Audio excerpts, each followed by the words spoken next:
Good afternoon. My name is Paul Hvac. I'm the Executive Director of the American College of Medical Toxicology, and I'd like to welcome you all to our webinar series entitled The Medical and Public Health Considerations of COVID-19.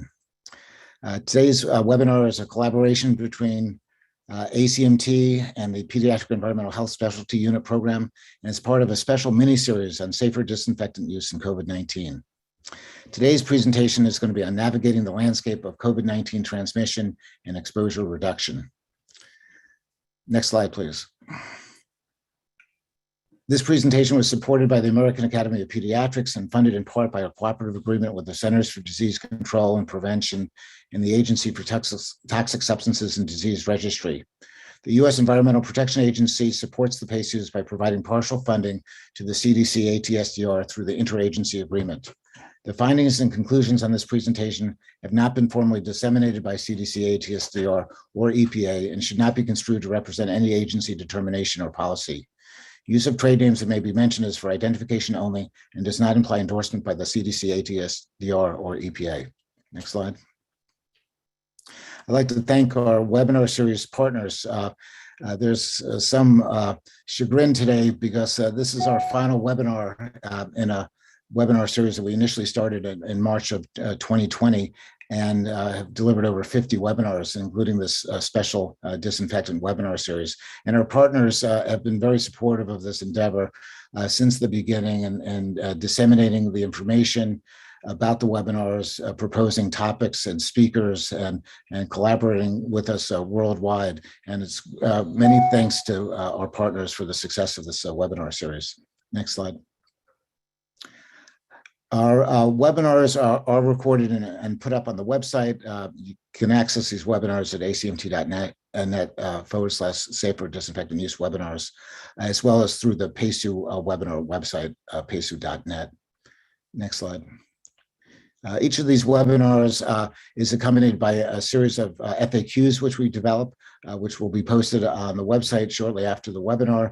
And we're also developing a series of fact sheets about safe disinfectant use, and these should be available over the next few months.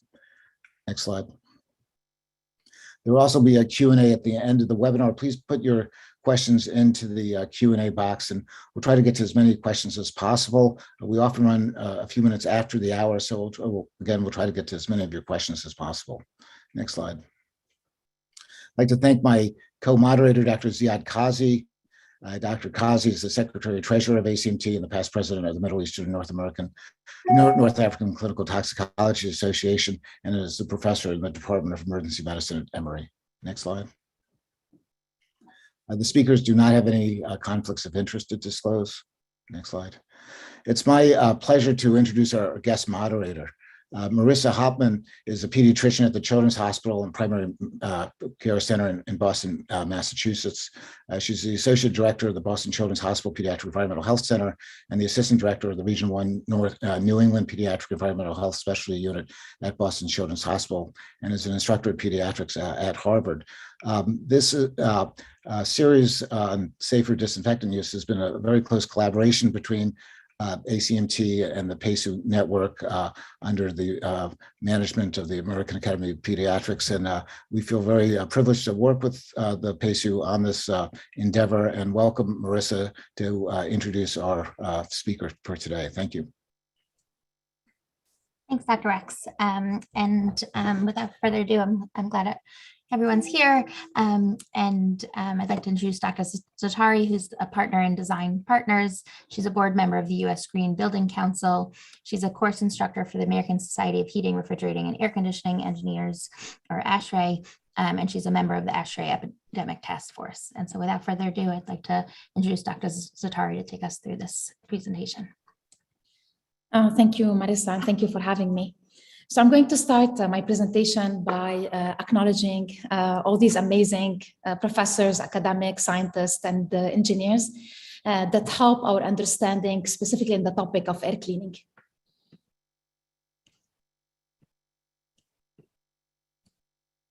Sorry, too fast.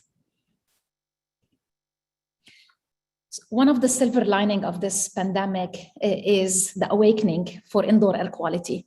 I couldn't imagine before that I'm going to hear ventilation in schools, a topic in a presidential debate, nor that talking about high efficiency filters by different governors or having a debate about it, or having parents reach out, sneak carbon dioxide monitors or particulate sensor monitors into their kids' backpack, or even basically doing themselves a do-it-yourself filtration box. So that's all good. This awakening was needed. It didn't take us a pandemic. It didn't have to take us a pandemic, but this is what happened. But at the other side, we also had like a whole industry of air cleaning and air purifiers built based on this pandemic. Unfortunately, although the decision from school board and the admin is well-intentioned, but sometimes we see that schools are installing air cleaners that are not necessarily do much in terms of efficiency, and sometimes they are harmful. There are a lot of investigative articles that happened over the last year and a half. And my goal on this presentation to shed a little bit of light about the available technologies, what's proven, what's unproven, and also if you are considering to buy an air cleaner, what are the considerations to buy it? The goals of my talk is first to highlight a summary of the modes of transmission of the SARS-CoV-2. How can we quantify the impact of different air cleaning strategies? Give you a little bit of flavor about what is a mechanical filter, what is a Hepa filter, what is UVGI or ultraviolet germicidal irradiation, and what do we know about electronic air cleaners? And I'm going to show you a tool and how to read a test report from an air cleaning manufacturer. And I would be remiss if I don't talk about plexiglass. This seems a recurring topic through the last year and a half of the pandemic. I'm going to start with the mode of transmission. It's very critical to talk about this, to set the stage about the proper intervention that we have to take. The latest from CDC is that this basically pandemic, the main mode of transmission is the inhalation of short-range aerosols. And from this statement, we have to understand two main concepts. The first concept of it's called shared air. So the air you share that is breathed by other people. And basically the other concept is about clean air. One of the most important discoveries about this airborne debate was the differentiation between aerosols and droplets. From 60 years ago, we used to think that the cutoff between aerosols and droplets is 5 micrometers. And based on that, basically, we believe that we deal mostly with particles with more than 5 micrometers. So we said at the beginning that the main mode of transmission is droplets. And since they fall fast on the ground, then it's okay as long as we are distant 6 feet apart. But through a lot of investigative work from a lot of amazing aerosol physicists, we know that that's not true. We know that aerosols, the cutoff is actually 100 micrometers. So what does it mean? It means that you can get infected by shared air from another person. You can see it on the graph by looking at the green dots, the small and the large green dots. Because aerosols can linger in the air, these tiny particles, for a really long time. And be well beyond 6 feet. And they can be less than 5 micrometers and up to 100 micrometers. In contrast, when we talk about droplets, they fall very fast to the ground. And you can see them in the grayish circles, basically. And we talk about droplets, we don't talk about inhalation. So aerosols are inhaled, droplets are sprayed or deposited into your eyes, nose, and mouth. So it's really important to talk about this differentiation. So the main mode of transmission is through aerosols, and this one we talk about in this term about, the SARS-CoV-2 is airborne. And that does not only apply to the SARS-CoV-2, it applies to most respiratory viruses we know about.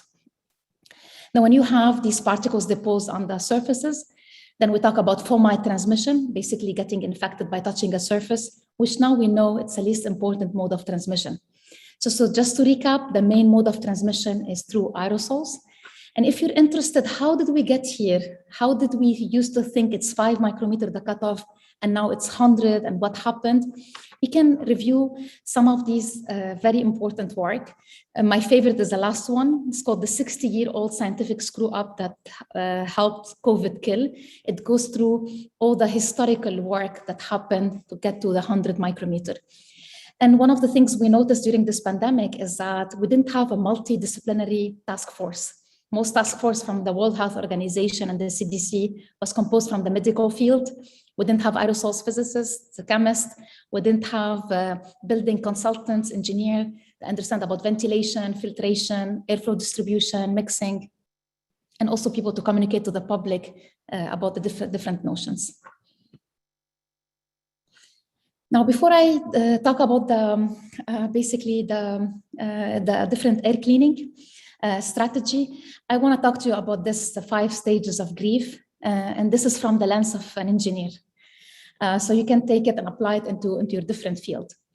And unfortunately, so we're going to go from denial to acceptance, but not everyone is in acceptance. Specifically, when I talk about the schools, different schools are in different places in this graph, in different industries. So at the beginning, there was a lot of minimization of the virus. Oh, it's like the flu, or it's not happening, or it's nothing, or it's done to control us, control the world. And also there is a very heated debate, sometimes still ongoing, whether the virus is airborne or not, or what we're dealing with. And then after that, we had a lot of anger because of the confusion from the public health guidance.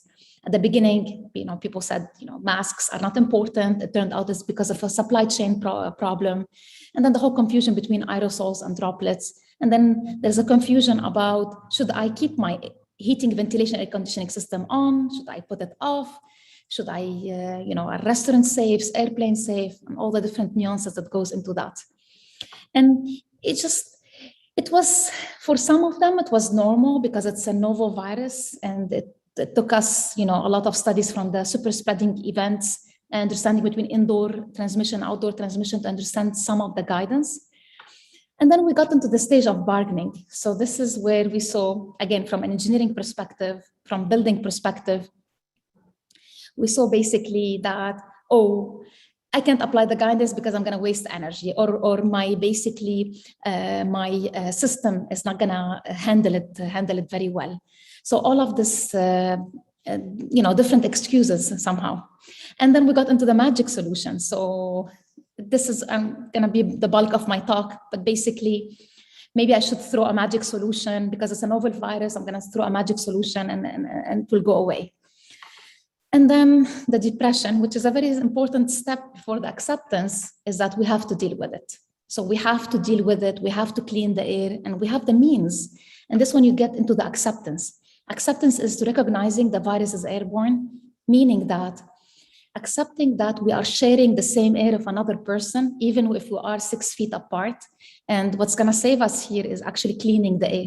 It will work. It will work during COVID, and it will work even beyond COVID. It will work for other respiratory diseases, for allergies, and even to clean pollutants that are generated from humans, but also from human activities, like, for example, cooking, from the building, like formaldehyde, benzene, etc. So cleaning the air is very good. It's basically bringing an outdoor environment to an indoor environment. So as I said at the beginning, not everyone is in the acceptance phase, but this is an important sort of battle to get to accepting, because we have a lot of proven solutions that we can use. Now, my next topic will be about the air cleaning guidance. And we're starting with ASHRAE recommendation. If you don't know who ASHRAE is, it's basically an international organization that sets the standards on how to, for example, ventilate, how to operate the buildings, how to design buildings, how to put the air cleaning systems from filtration to gaseous scrubbing, etc. And ASHRAE formed the task force beginning of this pandemic, and they have more than 400 pages of guidance. There's one specifically for healthcare, one for different type of buildings. They also have core recommendations. But the latest from ASHRAE is that, filters work. High efficiency filters are very good. We designate them as MERV 13. It's high efficiency filter, basically.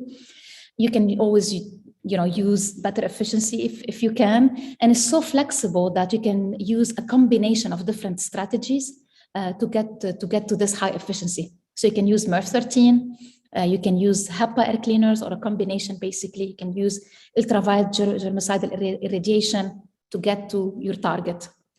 But the catch here, you have to produce proven solutions.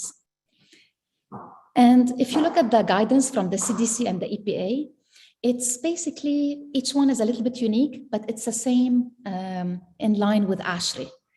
Basically about ventilation, filtration, UVGI, HEPA air cleaners, they all work, they're all proven. And in every single sentence, there is a cautionary language on ionization, dry hydrogen peroxide, chemical fogging, disinfection, ozone generators. So it says, a lot of cautionary language about it. And even we call it emerging technologies because we do not understand it. Now, in an effort to bring it a little bit closer and understand what are we dealing with, what are the different types of technologies. So we came up with these terminologies in order to differentiate the different technologies. So to make it simple, I have only here 3 categories. The first one, subtractive, additive, and hybrid. So starting with the subtractive technology, it basically designates technologies where the target or your pollutant or the compound is removed when it comes into contact with the technology. A simple example from that is filter. Basically, you have air carrying the particles that's carrying the virus. When it comes into contact with the filter, if it's high efficiency, it will remove it. Other examples is, for example, UVGI or sorbent for gases. And the thing here is there are a lot of key parameters we have to understand. As engineers, as designers, we have the ethical commitment that you have to design, install, operate something based on understanding of all the key parameters. And typically this happens when you have a standard or a guideline. A lot of research will need to happen for us to understand it in order to design it, install it, and operate it properly. Now, the other type of technology is called Additive Air Technologies. Also, you can see other terminology like electronic air cleaners, reactive air cleaners. There is a lot of names, but the concept is the same. You're adding something to the air to remove something. Like an example is ionizers. You're adding ions to the air to remove something, or ozone generators, or any type of reactive oxygen species or fumigation. There are a lot of key parameters, and as I will show you later, we do not understand them. So we don't understand if you put an ionizer in your room or in the duct, what is the output of these ions? How many ions do I need to have per square foot, per volume? Is it per people? How is it different between temperature, humidity, velocity? We don't understand these parameters because, as I will show you in the next slide, we don't have a standard or a guideline for that. But these are key parameters to understand before we can design a system. And then last is this system is hybrid, basically where you have a combination between subtractive technologies and additive technologies. This specifically we see in portable air cleaning, where you have multiple, like you can have an ionizers and a particulate filter. This is a combination of these 2 technologies. Now, I put here, and this you can have the slides later, and if you're looking for a standard, you can find it. But basically, for particulate filters, high efficiency filter, low efficiency filter, and HEPA, we have a lot of different standards. We have a lot of different classifications and ratings. For sorbent, which is equivalent to particulate filter for gases, we also have a standard, and similar for UVGI, basically the UV light. We have a standard how to design it and basically install it and operate it and then maintain it. But for example, for electronic air cleaners, we don't have any rating. We have one ozone emission standard, but it's not complete. It gives you just when the equipment is new and clean and a specific set of conditions, whether it generates ozone or not, but doesn't give you the whole snapshot. For example, for UVGI, when we design it, we have a standard that tells us, oh, if you put it in a cold environment, so after the coil, it's going to be different than before the coil. It depends on how much air is going through it. And guess what? There is basically a specific depreciation of the lamps. So this is how you should account it over the life of the lamps. This is how the equipment will decrease in efficiency in 6 months from now. So I have all these key parameters that will help me install a specific job. For electronic air cleaners, it does not exist. And even the ozone emission is very, the minimum standard. So this is the minimum you should have. But you can have an equipment with zero ozone certification, but it will still produce ozone when it's running because, for example, the device is dirty. Nonetheless, we have this Usher Standard 62.1. If you're interested to learn about it, this is a standard where you can go to determine how much ventilation, how much air cleaning, and if you're thinking about using carbon dioxide sensors, this is the standard to use. But basically, we, in 2019, just before the pandemic started or learned about the pandemic, we required that any air cleaning technology to have zero ozone. Again, this is like a very low bar, but it's one of the minimum. Now, because of this wild west of all the air cleaning technologies, specifically electronic air cleaners, there is a lot of push to have a standard for these type of electronic air cleaners. And you can see here, I put basically a lot of standards that I'm aware of in ASHRAE and beyond ASHRAE that are working on these specific topics. Some of them are in room, some only in duct, some in duct plus in room. But it will take quite some time to come up with these standards and have a full understanding from the design, installation, operation, and maintenance. And there is a lot of also proposed addendum in different standards that talk about, we have to understand the efficiency, we have to understand the byproducts before we actually can put it and design it in our buildings. And the similar Usher Standard 62.2 is the standard that tell you about ventilation air cleaning, but for residential.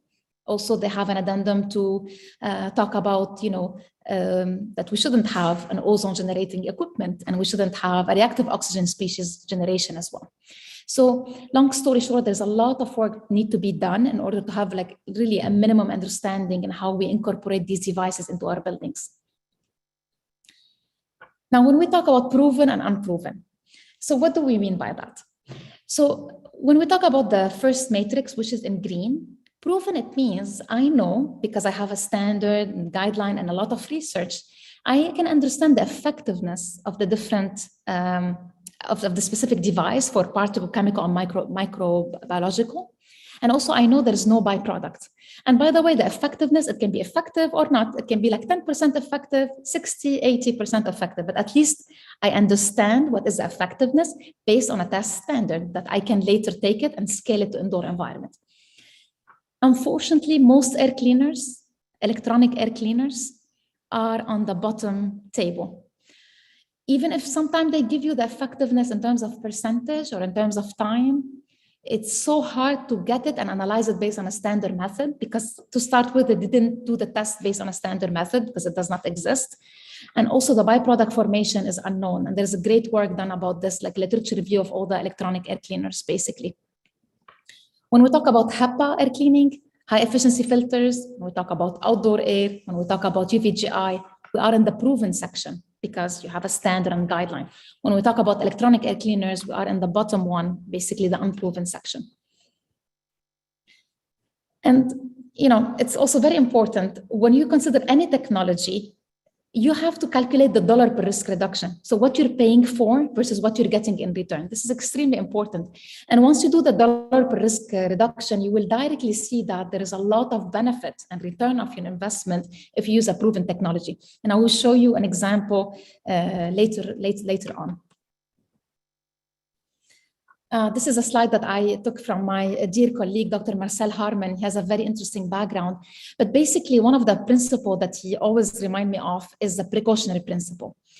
So if we don't understand something, if we don't understand how flooding the space with chemicals, with positive, negative ions, ozone, reactive oxygen species, if we don't understand what is the impact of this, we shouldn't really do it.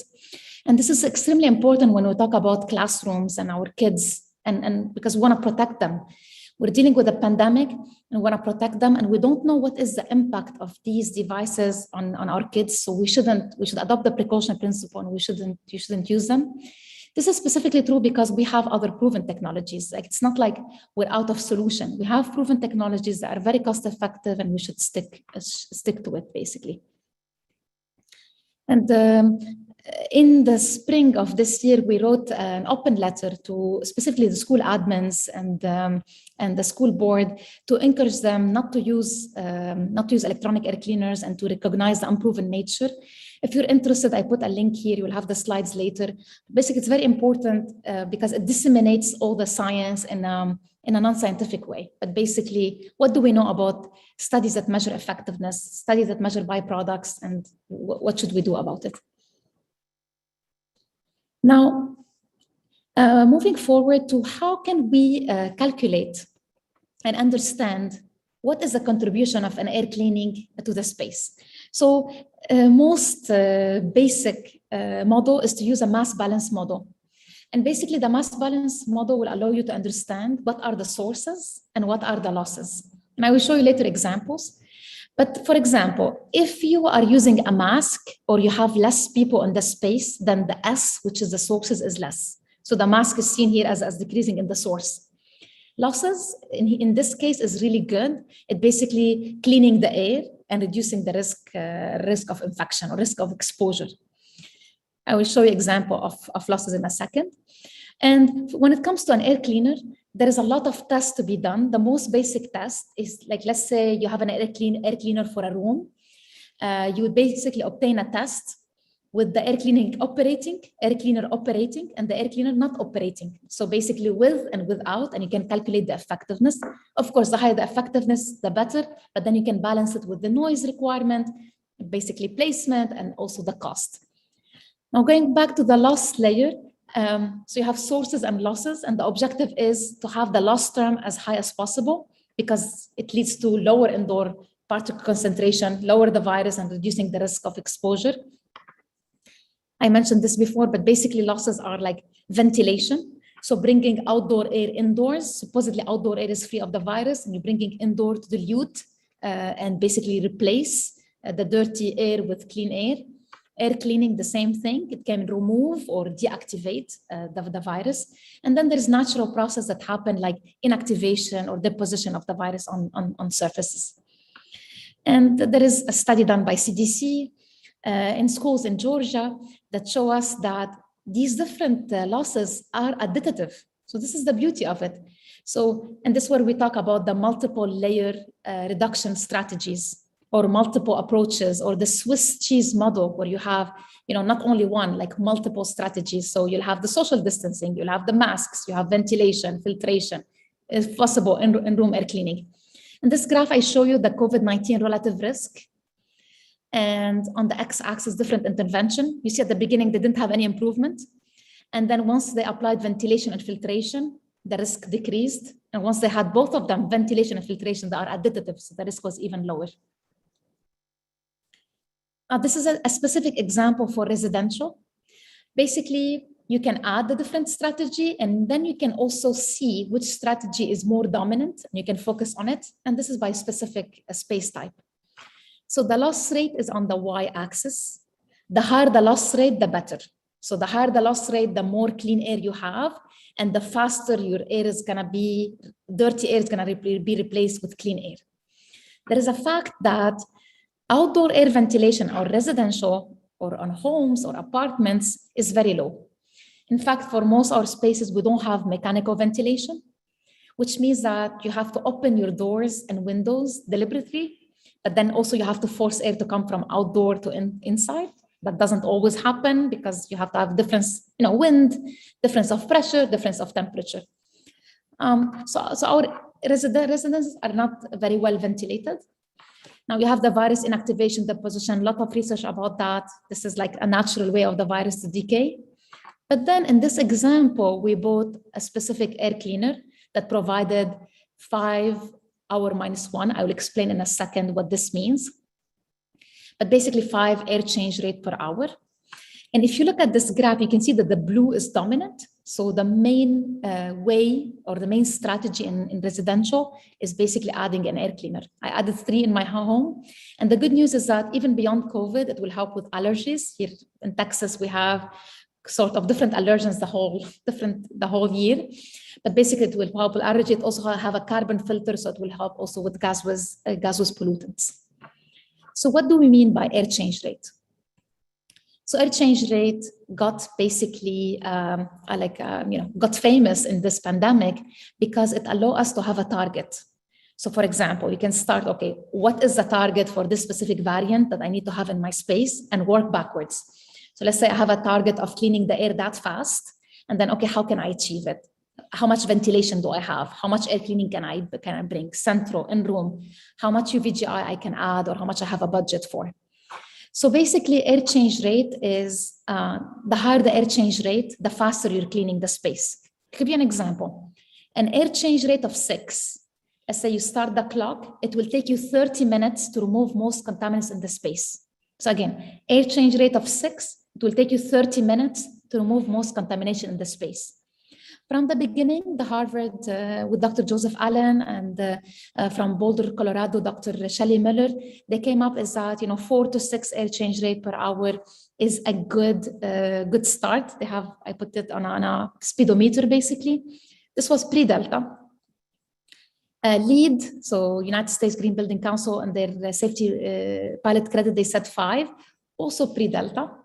Now, if you want to ask, okay, the ASHRAE Epidemic Task Force did not came up with any target, but if you want to design a school, like a hospital, you would need minimum of 6. But not all of them are outdoor air. You are allowed to also bring filtered air. So you are allowed also to use filters. This is very important because we know schools are not getting the minimum compliant outdoor air to start with. So it's good to have, flexibility. So you can use your central filters and outdoor air. If it's not sufficient, you can add portable air cleaning, you can add Uvgi, etc. So you can make it work for your space.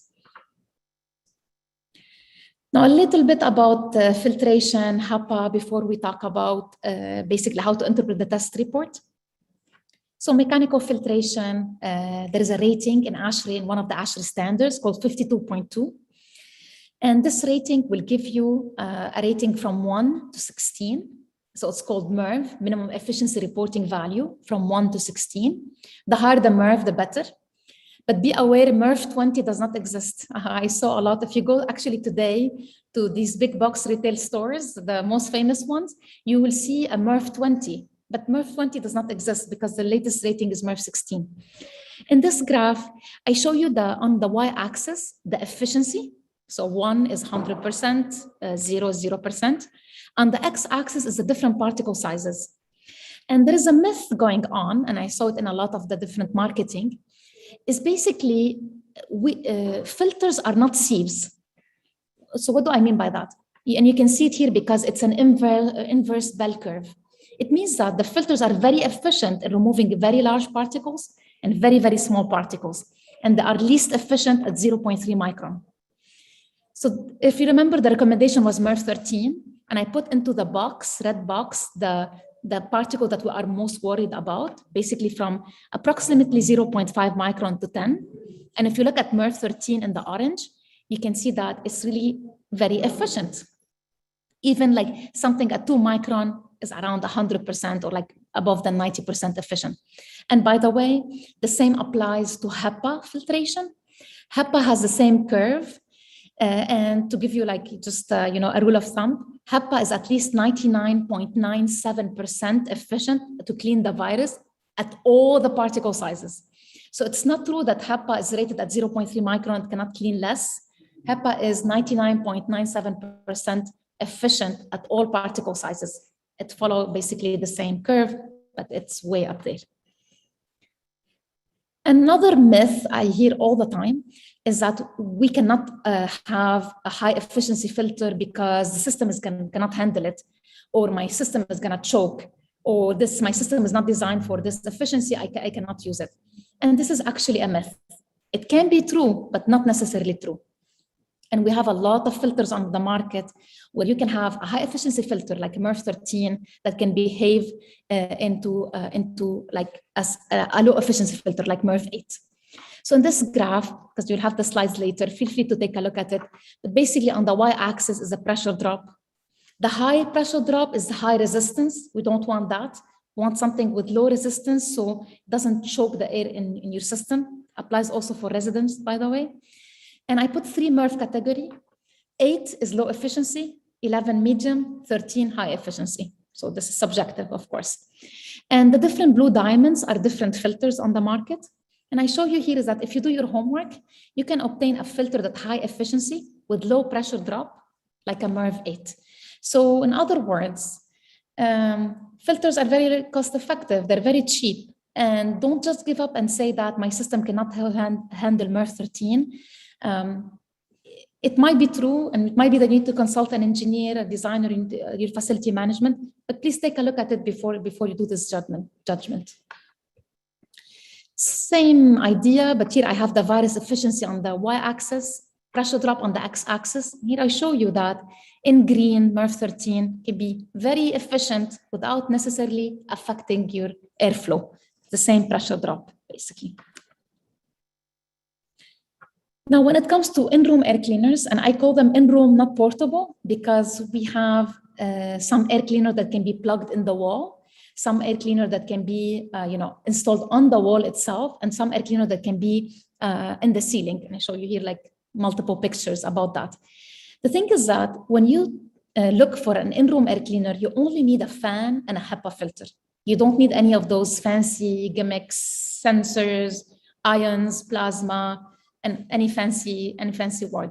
Because I mentioned before, HEPA was used for a long time. It works 99.97% efficient at all particle sizes. And what we saw on the market, unfortunately, is that because HEPA is proven, so a lot of the terminology used the HEPA word, but it was not actually HEPA. So know that it's either HEPA or not. There's nothing called HEPA type or almost HEPA or HEPA-like or HEPA efficiency or super HEPA or hyper HEPA. Like it's a certification. It's either HEPA or not. There is one like called HEPA silent. So it's actually have a trademark next to it. And when you look into it, it's not actually a HEPA. It's an ionizer and have, a sheet, a particle sheet. So be aware of that, especially if you intentionally want to buy a HEPA filter, don't fall to this misleading marketing. And I took this picture and my colleague, suggested this name, HEPA.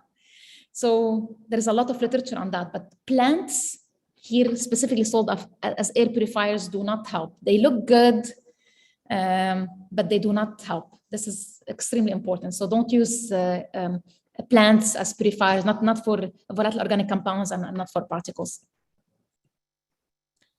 Now, I know this graph is not legible, but I wanted to put it anyway. If you are on the market to buy an air cleaner, as I was doing for myself and for my son's school, my son is 7, he's in 2nd grade. I realized that it's not easy. It's not easy to say, oh, go buy a HEPA air cleaner, because you have to pay attention to the noise, the output of the air cleaner, and also how much you're paying. So I was, buying a large amount. So I wanted to be very prudent in the dollar per risk reduction. So I have now around 80 air cleaners that are classified in terms of how much you pay and the output in terms of clean air and also the noise. I put here the link, you can check it. There's also an Excel sheet, you can download it and compare different air cleaners. It was good to know that I'm basically buying the air cleaner that's not noisy, and it's like the cheapest in terms of how much I'm getting in return. And also, this is really nice. We saw a lot of schools, a lot of parents, even in dentistry. Today, I learned that they're doing this do-it-yourself. We call it the Corsi Rosenthal box. Basically, it's a box fan with MERV 13 filters. You can do multiple shapes. You can have only 1 filter, 2 filters, and 4 or 5 filters. And there is like a ton of websites. One of them is cleanaircrew.org. that basically teach you step by step how to do it if you are in the market of doing your own air cleaner, basically. And can also be a very nice, basically STEM project if you're doing it for a school. Last but not least is about UVGI. I'm not going to talk a lot about it because of time, but I did want to mention it. So GUV, which is the new terminology, or ultraviolet germicidal irradiation, can help a lot in terms of air change rate. So actually what you pay for versus what you get in return in terms of air change rate is really good when you consider UVGI, GUV. You can have it in room or you can have it in duct or after the coil. Usually you will rely heavily on the manufacturer in terms of safety and design and installation. And as I mentioned before, we have, standards to help you to design and to put it. But GUV and UVGI, because we know about shared air now, they came back to life. They came back very strong, a strong market, because they can work very well and give you a high air change rate in case you are dealing with spaces that are high density, like schools, cafeteria, gyms, even restaurants where people are not wearing masks. So before I move on to talk about electronic air cleaners, I just wanna talk about this briefly. At the beginning of this pandemic, there was basically a lot of words used to describe how we remove the virus. So it can be, remove, inactivate, purify, disinfect, kill, and all of that. The thing is that my message, and I want you to keep it in mind, is that it doesn't matter what is removal. If it's a proven technology, you can use it and it can be equivalent. So basically using a filter or UVGI or dilution from outdoors, they can be equivalent as long as you design it, install it, maintain it properly, basically. Now about electronic air cleaners as well, a few slides. I said before that, I lumped them into one category, and you can basically differentiate different categories. I have for you 4, and a lot of people can make argument to divide more, but basically you have something called photocatalytic oxidation. It's a UV light plus a catalyst, dry hydrogen peroxide. Then we have bipolar ionization, corona discharge, needle point bipolar ionization, oxidants, and fumigation.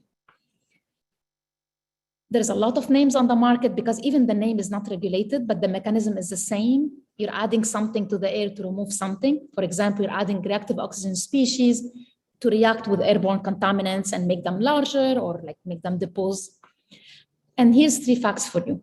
The first one is that when you employ such a technology, you are adding free radicals or ozone to the space, indiscriminate and unpredictable reactions. No one knows how it's going to act in the duct, how it's going to add in the space, and how it's going to act in the presence of different pollutants. What if the classroom, people are using personal products, or we clean the classroom or disinfecting the classroom? How this extra pollutants going to react with these reactive oxygen species or ions, etc.? And the fact number 3 is unproven to be safe and effective. And why I'm saying that? Because of the peer-reviewed research. There is a lot of them in the last year and a half. It's a very hot topic. There's a lot of focus on this research. But basically what the peer-reviewed research showed us is that when you take a device and test it in a realistic environment by adjusting for example, ion count, the airflow, the placement, you will find that the device has negligible effect on particulate matter removal or on the virus. It is extremely important. And then there's a lot of things we don't understand, and the research is helping us to understand, but basically in general, there is a very low negligible effect on efficiency. And then there's the issue of byproducts. So most manufacturers will say, we don't have any byproduct, but reality is different. Even if they have a 0 ozone test, when you put it in the field, in a few months, it's going to start producing ozone. And also we have the creation of byproducts like volatile organic compounds and aldehydes. So we saw, some research told us is that a lot of these electronic air cleaners will produce formaldehyde, which is a known cancerogenic. So you might be actually making the air more worse than what you started with. And the other thing that we didn't pay attention to, but it's not only the reaction of the output of the device with the pollutant that exists, but the output of the device itself. So for example, what happens if you flood the air with positive and negative ions? There are 2 recent research, and again, because of the pandemic, of kids subjected to a level of ions that is marketed by different technologies. Basically, it's around 16,000 ions per centimeter cube. And they found that it decreased cardiac health markers. That's really scary. So, affects the cardiac markers negatively. Another study in 2020, they exposed, in this case, adults to 60K, so 60,000 ions per centimeter cube, and they found an increase in oxidative stress markers. So all of this, we need to be studying it first before you make the attempt to add it to your space. I'm going to end with this research. It's not published yet. On purpose, I'm showing you not published, so you can, because you have access to all the other published research. but basically it's out of the Wisconsin-Madison group, courtesy of Dr. Bertram. What they did is that they had a classroom and they injected particles and they said, let's apply different interventions and see which one will work. And this only study about effectiveness or efficiency. In black, you see a nice decay in particles because of ventilation, outdoor air. In red, you see a nice decay because of Hepa filtration. And in blue, they added this bipolar ionization. They didn't see any decay. So in this specific research, the bipolar ionization did not help at all. So moving on to the last topic, I'm gonna say it very quickly. We also, the different marketing of different manufacturers, and they have something in common. They would say, 99.9% removal of the SARS-CoV-2, and some of them will put, after 60 minutes and all of that. It sounds really good. Who doesn't want 99.9%? That sounds really good. But it's actually required, when you see this type of report, it requires you to ask for the actual test report from the lab and go through the data to determine it in a standard way. Basically, the standard way is how much is the air change rate, ACH. There's other metrics, we can talk about it because of the time, but basically one of the metrics is air change rate. So basically, if I pay for this device and I put it in my space, how long does it take to clean the air? So what does actually 99.9% means? So we developed a tool, is an open source Excel tool. You can download it and play with it for different scenario of how different manufacturers report the data. It's basically collaboration with Portland State University, Illinois Institute of Technology, and Colorado State University, and myself. And what it allows you is that you take the data from manufacturer, you plug it into this source, and will give you the air change rate. For example, this specific 98.3% removal in 60 minutes. I had the whole report, went through this calculator, and this calculator gave me these results. So basically, with the device off, 1.5 air change rate per hour. Then they turn the device on, 3.5 air change per hour.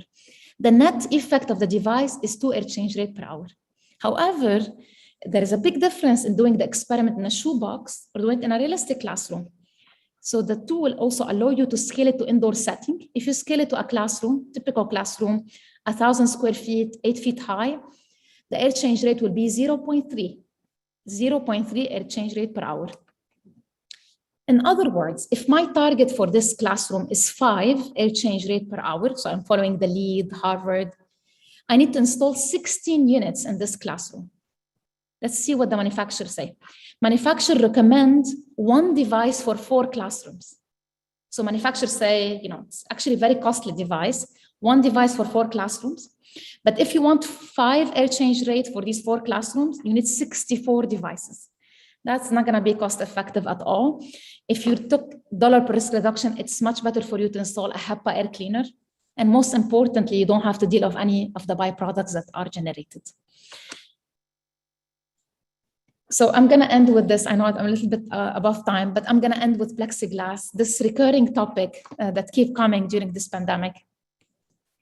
So because of the guidance from the World Health Organization and at the beginning, the CDC about the 6 feet, and at the beginning it was, masks are less important if you can maintain the distance. So people thought intuitively, it's a great idea to put dividers, because if you put dividers, then perhaps you don't need the mask and you're shielded from the other person. And I'm putting here, you can check this article.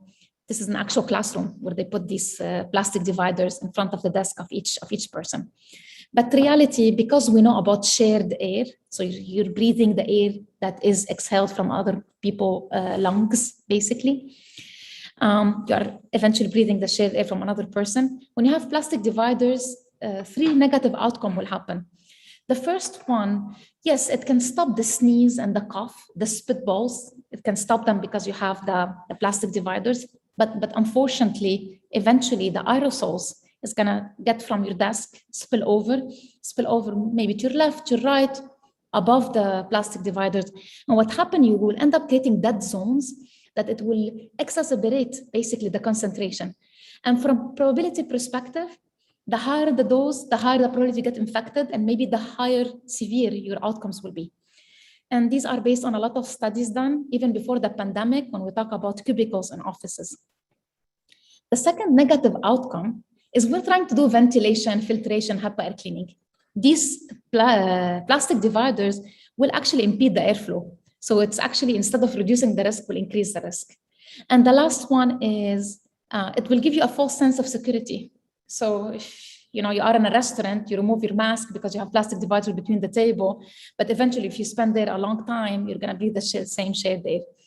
Plexiglass barriers will only work in specific scenarios where, for example, you work at a supermarket and you are a cashier and you have a lot of people coming and maybe some of them are sneezing, coughing. Yes, the plexiglass can help in this specific circumstances. We've seen in hospital wards between two patients, like, the curtains, but not in offices and schools where basically you spend a long time and you're gonna share the air. Also, if you take a look at this picture, it's very claustrophobic. Anyway, like kids are not able to hear or see from it. And some kids describe it as a jail or prison. A much better way to do this is to mask, is to try to maintain distance and do the ventilation and air cleaning.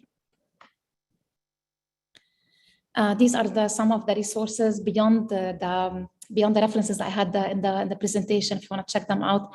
The last two are from the Usher Epidemic Task Force. One I put specifically for healthcare if you're interested. And this is my contact info, my LinkedIn and Twitter. We always have a lot of debates on Twitter. If you are there, feel free to follow me. I'll be reached out by any of these methods. Thank you so much.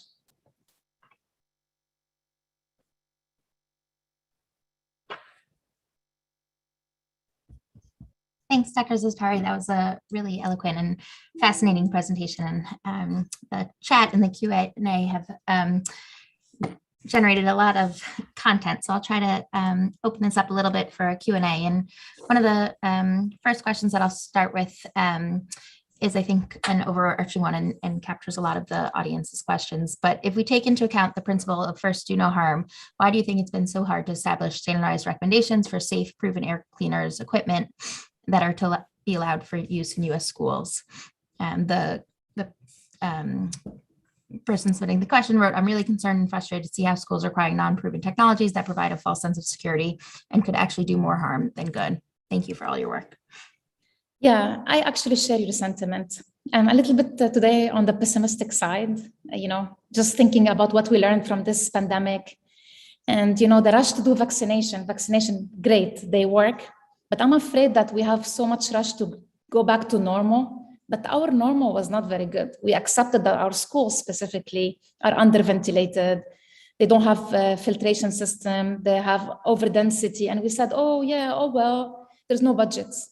But now we have a once-in-a-generation money. We should really invest it in proven technologies. So I really share your frustration, but I think, honestly, like the school board and the admins, they have the best intentions, but they've been preyed on. And we don't have, unfortunately, a unified public health guidance, not worldwide and not in the US. So, we needed more of the education and communication. If you are involved in this, we have a lot of resources. Please keep advocating for the use of the proven technologies. And I think similar to that, how would you recommend in your ideal world that that public policy is changed to ensure sort of these standards become more than just standards and potentially regulations? Yeah, I mean, we definitely need regulations. You can have a lot of advocates shouting from the roofs and all of that, but definitely we need regulations. We've seen it outside of the US. We've seen it in different countries where if you're using an unproven technology, you have to have a specific approval. You have a set of questions. You go and explain your technology, you make a case as a manufacturer, and then you get one by one approval. But unfortunately in the US, really is a Wild West. And now it's left for you as a consumer to go, either do a class action lawsuit or basically go and do, to different consumer places to say, I've been duped by that, or suddenly there's a research. And what we did at the beginning is that we gathered money from different parents to be able to give it to research specific technologies that are been done aggressively. So more research will equip you basically to go back to your schools and say, this has to be different. But ultimately, we need regulation. Thanks. Another question is, any suggestions for how to respond to folks that believe the myth that their older system can't upgrade to a higher efficiency filter? How do they do their homework when pressure drops are not easy to find? Yeah, this is a great question. I actually started this during my PhD 11 years ago. And a little bit I was surprised is that, high efficiency filter with the advancement of all the filtration material doesn't necessarily have to have a high pressure drop. So what I do, and I did this for my home as well, I take a look at the filter I have today. It was a MERV 8 filter. I note the pressure drop, and then I go and find a MERV 13 filter that have a same pressure drop. So that will be the easiest. And if even the MERV 13 have a little bit of higher pressure drop, you need to investigate the capability of the fan. ASHRAE has this great guidance called Guidance on basically building re-entry that explains step by step what should be done. But the thing is that what we see is that there is a big barrier between talking to the facility managers. The facility managers in building typically will dismiss you. Yeah, we tried this, it's not going to work. So basically, if you bring this guidance back to them and say, there are filters now, maybe you didn't know about, that have very low pressure drop, and we can do this. Look at this guidance, 1, 2, 3. And then there's a lot of people from ASHRAE doing pro bono work, so they can help you with that. Like they can help you figure out the different pressure drop. I have the list. I will be happy to volunteer it if you're interested. Thanks.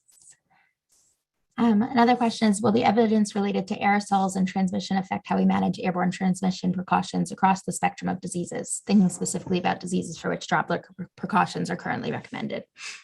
Yes, 100%. You cannot wash an airborne disease. So you can wash your hands. It's a very good practice. And I think, Marissa, you as a pediatrician, Dr. Marissa, you would approve of this. You have to wash your hands. That's great. But you can't sit in a dense space and then say, oh, I wash my hands, I'm good, or I'm 6 feet apart, like, this magic cutoff of 6 feet. So definitely, and it was very important for CDC to come, although 1 year late, to come and say, the short range aerosol transmission is dominant, so we can focus on the notion of clean air. It can be done, but we have to focus that we deserve clean air in our buildings. And this is an example that was given, and it really touched home. When we're dealing with cholera or Legionnaire disease, we didn't say go vaccinate yourself. We said we need to clean the water. What happened with all this air that is around us and we don't see it? Another example I like to give, you go in elevators and you always have this certificate that the elevator, someone checked it. Who is giving us that the air that we are breathing all day long is checked? And I cannot stress this enough. It's all important, but for kids, it's extremely important, because research decades showed us that very good ventilation, very good filtration, it really affects kids' cognitive performance. You can have a correlation between, how clean is your space in terms of the air, not in terms of disinfection, in terms of the air, and, the scores of kids. So, we have the money, so we have to invest it in the right place. So definitely understanding the modes of transmission will impact and will allow us to understand the value of clean air. I think that's a really important point. And can you speak to whether there is a benefit of schools more actively monitoring carbon dioxide levels in the schools? You spoke at the beginning around parents sneaking carbon dioxide in children's backpacks, and there was a recent New York Times article referencing this. And just wondering sort of your recommendations for schools and in terms of more actively monitoring carbon dioxide levels. Yeah, monitoring is really important because first, if you feel some sort of power to know the air quality in your kid's school. And also the hope is to monitor carbon dioxide to get information that your space is not well ventilated and maybe take an action or have people take an action about it. I caution you, and we have some guidance published from the USGBC, how to interpret the carbon dioxide data. So it's very important because carbon dioxide will only tell you about ventilation. It will not tell you about filtration, but still very good to monitor and to open this conversation.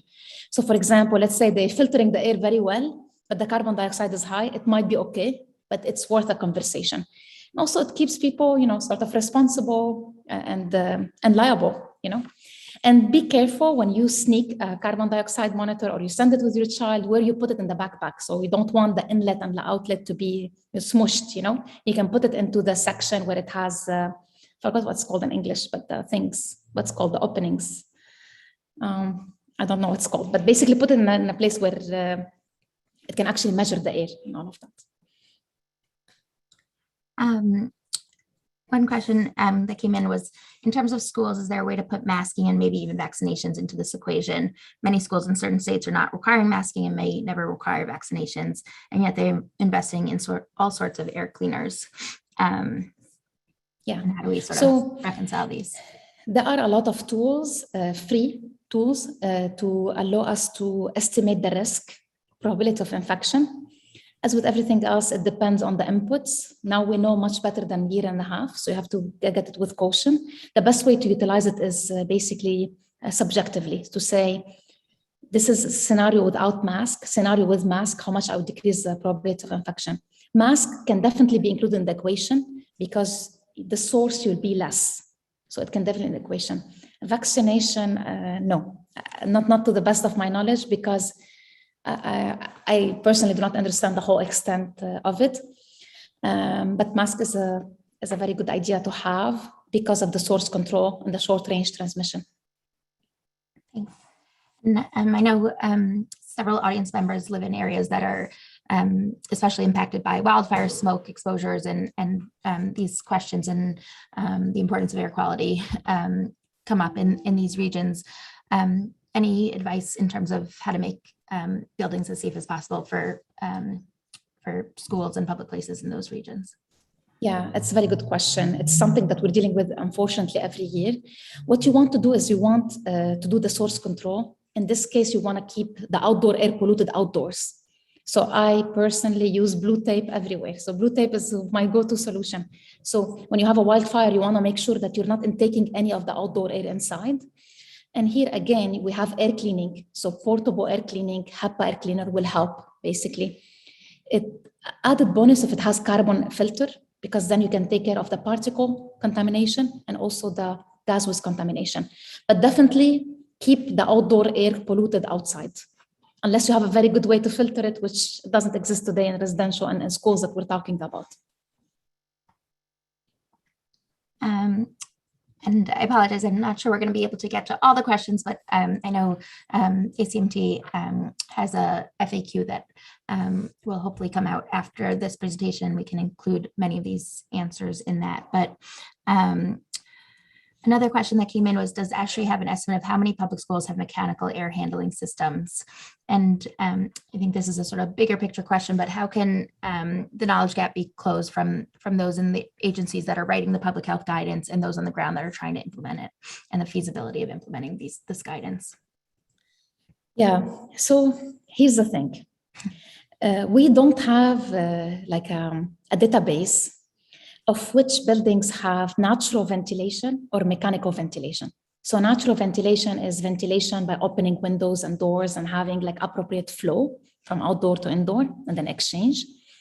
Mechanical ventilation is where you have a system where you, by force, you get outdoor air via a fan into your indoor space. We don't have a database for that. But what I can tell you is all the buildings, including old schools, should be designed for a minimum outdoor air. Designed. Not necessarily operating, but designed. And what does design mean? If you don't have the minimum outdoor air, you cannot occupy the building. It's really important. So this is the bar we're talking about. So if your question is that, would I expect compliant outdoor air in my building, even if my building is old? The answer is yes. I have this graph tracking the outdoor air requirement in US schools from basically really long time ago. Now, the problem here is that we have a big difference between the design intent of a system and how it's operating now because of the maintenance and deferred budget. So the question now is that really you have to measure and know how much your system delivers outdoor air today. And if it depends on windows and doors, you have to realize this and maybe accept it. You're not going to have enough outdoor air all the year long because of the difference of pressure and temperature and all of that. So it will be prudent to say, okay, how much do I have today? You know, measure it. There's a lot of way to measure it, and then supplement with air cleaning. Everyone, would that be okay to go 15 minutes extra? We have so many great questions in the queue. Would that be okay with you, Marwa? Sure. Marissa? Yes, that's okay with me. And we can help out as well if you're getting a little bit tired. We can jump in. I think another question is there a chance that air purifiers will be used as a way to circumvent the need to provide air exchange through ventilation?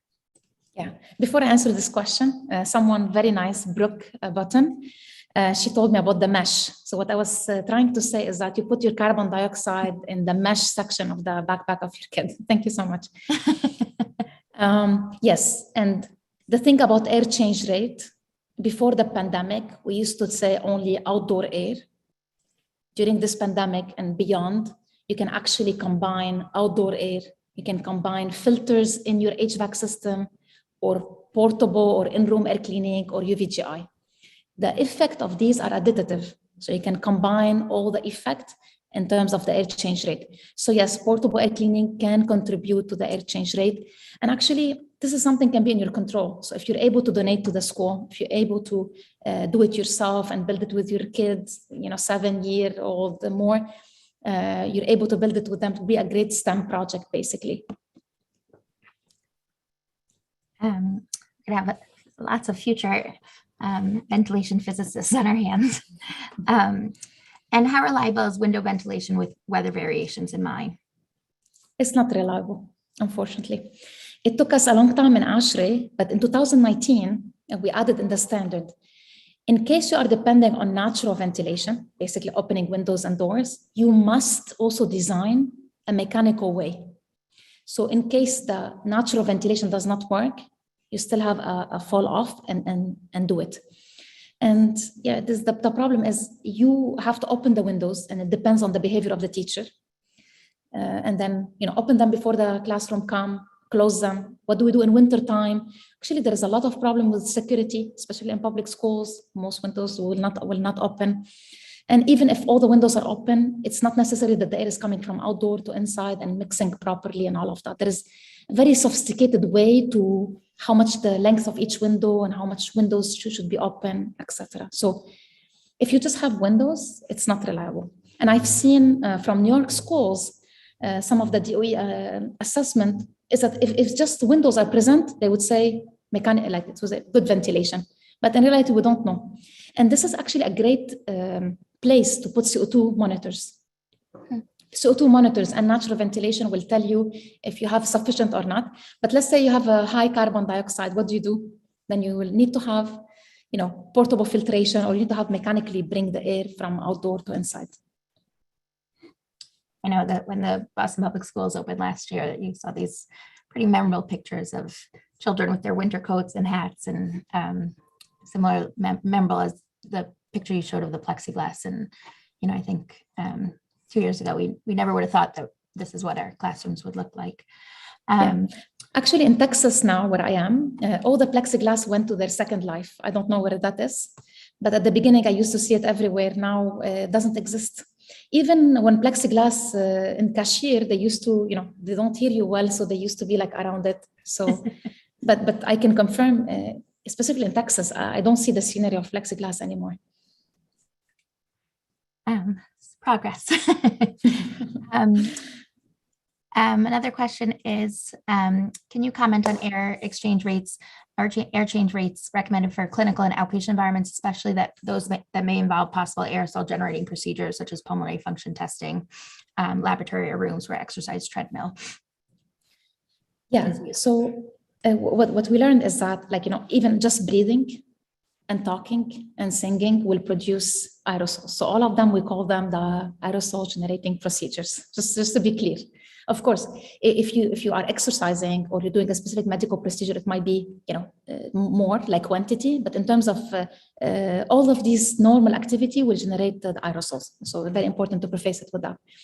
Unfortunately, like in Usher Standard, we have outpatient facilities under Usher Standard 6.2.1, basically commercial buildings or non-residential, non-healthcare. They're not even in the healthcare section. So the best I can tell you, if you can categorize that as healthcare, then you follow the Usher Standard 170, which tell you the minimum should be 6 air change rate per hour. It can be up to 12. So if you want to be, the most extreme and do it, will be 12 air change rate per hour. Use the best mask, the N95 or better, if you can. But this is the best I can tell you, is to follow the most stringent we have today for healthcare, which is 12 air change rate per hour, and use very, very good masks. Great. Well, thank you very much. And Marissa, thank you so much for the great moderation of the Q&A. I just want to save the last, couple minutes for some questions for Dr. Kazi, and I'll just lead off with a couple questions myself, which is, and I know there's a lot of variables at hand, but, as of November 3rd, 2021, what is your thought about both indoor dining, as well as what are your thoughts about, congregating at professional meetings within a large auditorium that would be indoors, with or without masks? And if you could please share your own personal feelings about those, that would be greatly appreciated. Yeah, thank you so much for this question. I think it's really important. When it comes to restaurants, unfortunately, people tend to speak loud. You can't have your mask, naturally, and because you'll be, eating and talking. So and what we know as well is that restaurants are not well ventilated. Most of them, they don't have, an HVAC system with good filtration. Even it's very tricky to put portable air cleaning. So the environment altogether will lead to higher risk. So higher risk than basically being outdoors or being in your home or being in an office that's well ventilated. How much high risk? Of course, it depends on the person who decide to go, the vaccination status, their health status overall. But I'm lucky because I live here in Texas. So whenever I do dining, I try as much as I can to do dining outdoors, good day, basically. Congregating in conference rooms, we have all the conferences, it would be a great idea to put a mask on, because really as a person, you do not have control of other people's behavior, and you do not have control of the ventilation and filtration of the space. So really you're going to an unknown in my eyes, Similarly, when you go to an airplane, we were talking before the webinar. So, putting a mask on is a thing that is in your control. And this is, based on your personal risk and all of that, but I would put a mask on. Great, thank you. Dr. Kazi, any remaining questions?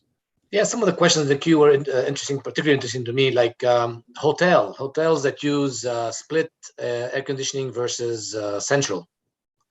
Yeah, I have a thing for hotels. So I've been last few travels, I did investigate the hotel rooms I stayed in, and it was very disappointing. So here's the good news. I'm going to start with the good news. And if you follow me on Twitter, the last 2 posts I did on hotels, I investigated one by one, the outdoor air system, the recirculation system, the exhaust, all of them, and with measurements. But basically, the good news is that in hotels, you don't have shared air by design, which is great. So you will have a system in your hotel, either a fan coil unit or basically a PTAC. Basically, it's a fan and a coil that is placed next to a window.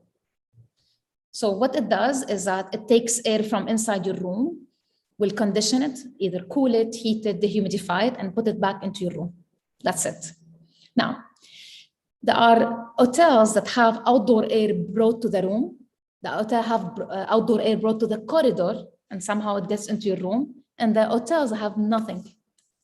And I happened to be so lucky. The last 2 hotels I stayed in, I didn't have any windows to open, and I didn't have any outdoor air. And I went to investigate, outdoor air on the premises, in the corridor, in the room, nothing.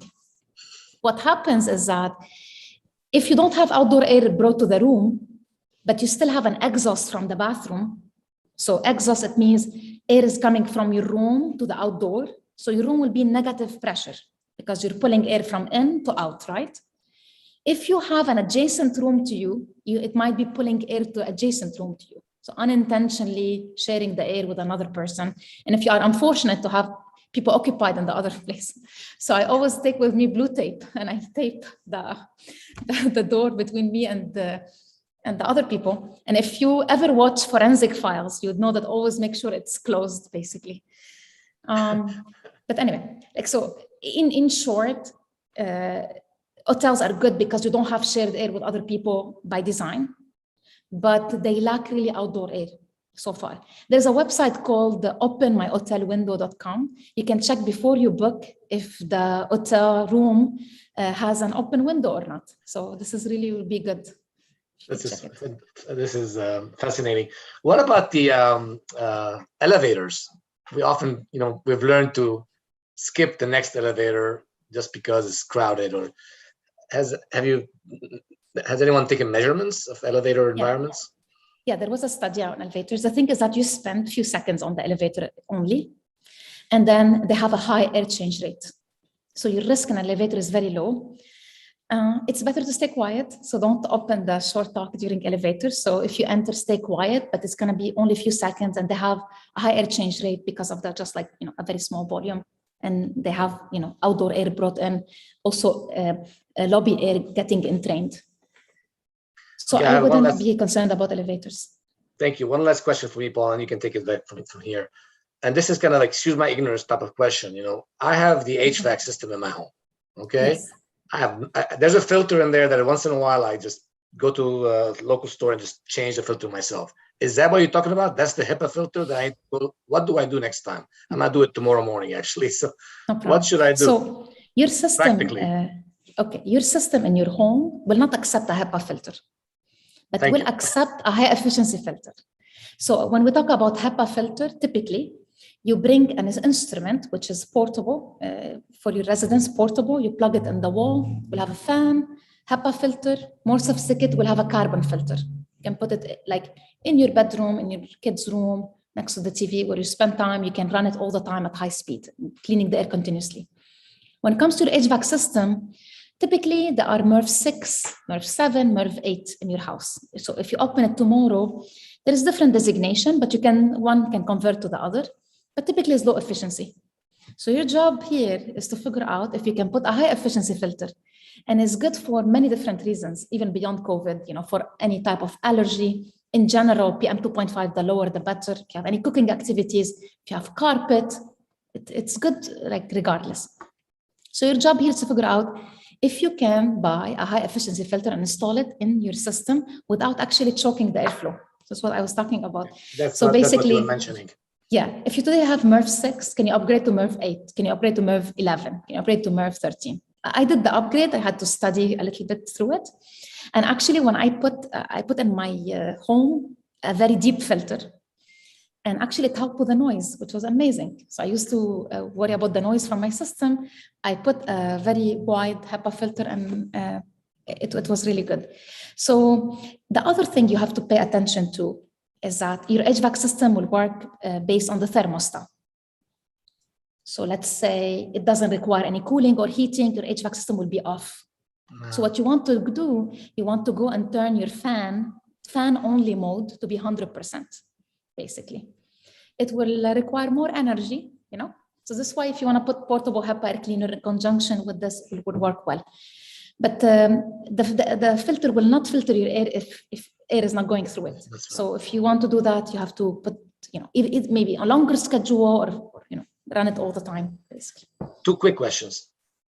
With your HVAC, how high did your MERV get? What were you able to achieve with your MERV? And then second, if I want to just revamp the whole house, are there HVAC systems that will do what you said that come in for MERV 13? So I put MERV 14. The only reason I can put it because the layout of my HVAC system is so weird. So I had like a full closet.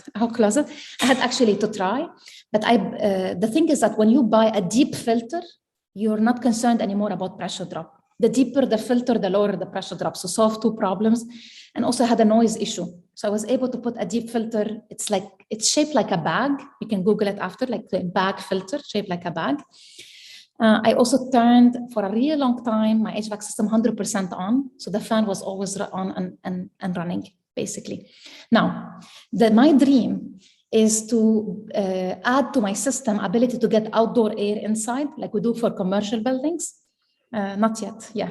I added 3 portable air cleaning.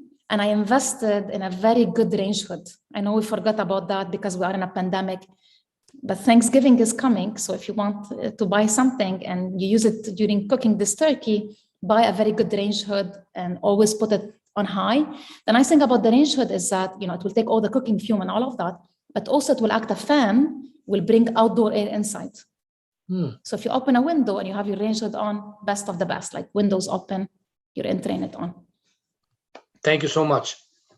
Yes, thank you. This has really been a tremendous way to finish up our COVID webinar series, and we've learned so much and continue to learn more with each of these webinars. So I'd like to thank again Dr. Zaatari for an excellent presentation, Dr. Halpman for wonderful moderation, my colleague, Dr. Ziad Kazi. We do have an evaluation 1 or 2 question form that the registrants can access after the webinar. Feel free to provide additional ideas and suggestions for further educational events. We're not going away and hope to bring you more great trainings in the future. Thank you very much and have a good day. Thank you So much. Bye-bye. Yep. Thank you, Dr. Thank Marissa. you. Bye-bye. Thank you, Marissa. Bye.